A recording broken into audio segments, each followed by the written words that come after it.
It's a good. Okay. Yeah. All right. Huh? I'm ready. We'll wait on. Good, Jen? Okay. Good, guys? All right. So,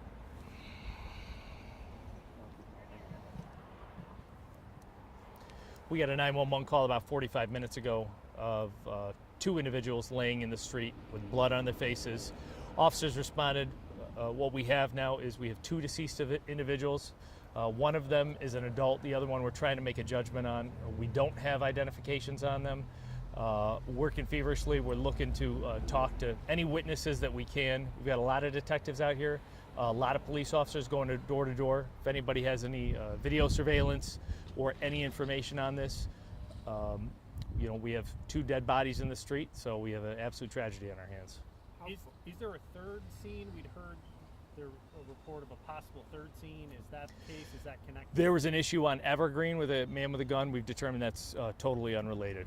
Well, what we have is at about Horton and Melville, we have one body literally in the middle of the street, and then subsequently a few blocks away, Melville and Francis, another individual deceased in the middle of the street. So as of this time, we're putting the pieces together.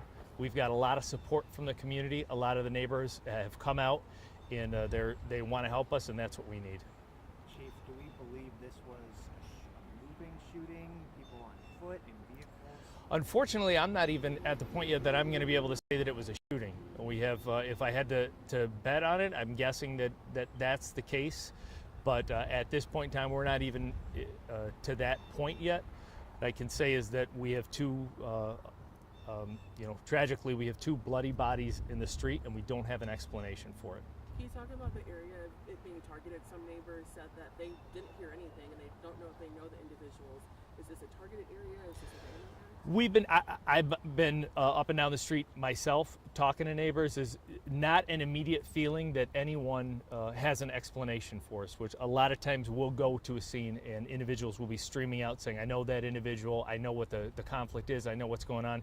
That hasn't been the case here. So really at this point in time, it really is a mystery where we have two bodies on the street and the neighborhood is kind of throwing their hands up saying we don't know what's going on either.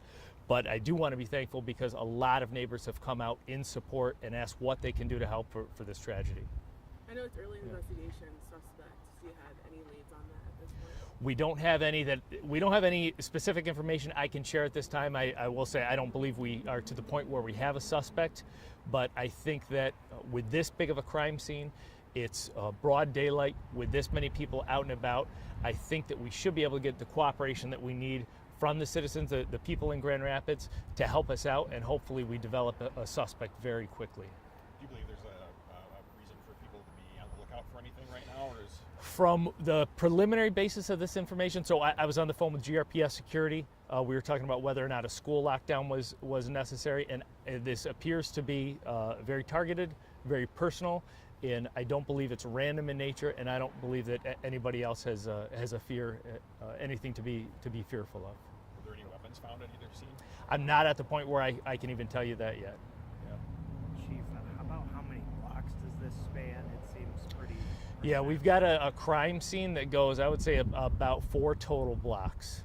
Yeah, it's a long way between where the two bodies were located, and as you know, if it was whether an individual was on foot in a vehicle, since we believe those two killings are connected, that's a long space that my officers are canvassing, that they're looking for forensic evidence and things like that. So this is a very large crime scene.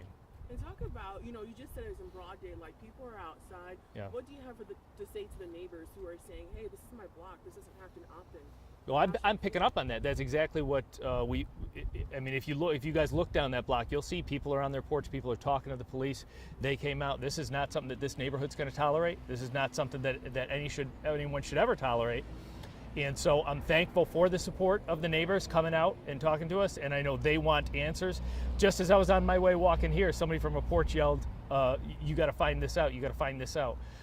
They care, and we care, and I think with everyone's help, we will be able to put this together and bring some justice for these two individuals who we haven't even identified at this point yet, but I can say that whatever answer that we're going to come to a conclusion, why these two people were murdered, I don't think it's going to make sense to either me or you. And how do you feel knowing that neighbors are coming out and saying, hey, not on this block? I feel good.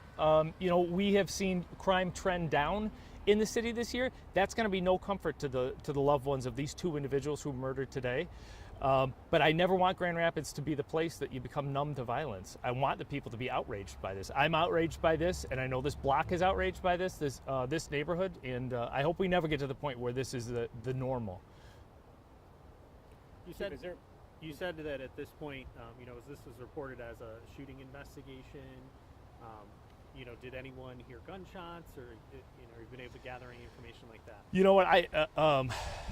Pun not intended. I jumped the gun on saying it was a shooting investigation. We're not even to that point now because of the blood, because of there's some obvious injuries to the body. We went forward and said that it was likely a shooting investigation, but we're going to backtrack on that and say it is a murder investigation. But as far as the manner of killing, we're not to the point yet. And the medical examiner's on their way out. We'll get those answers, but we don't have them yet.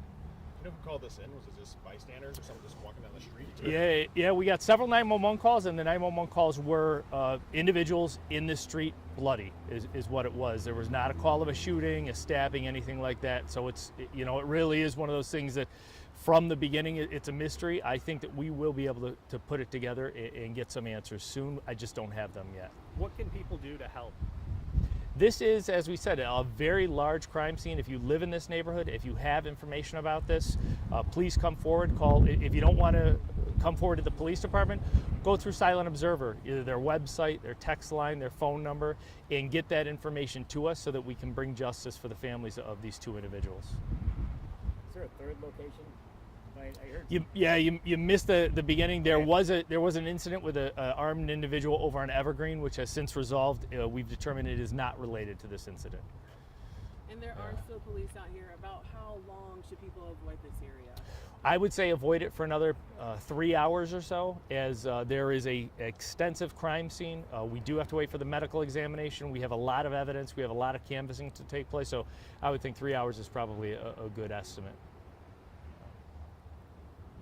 I appreciate you guys taking the time to come down here. Thank you, Chief. Thank you. Chief.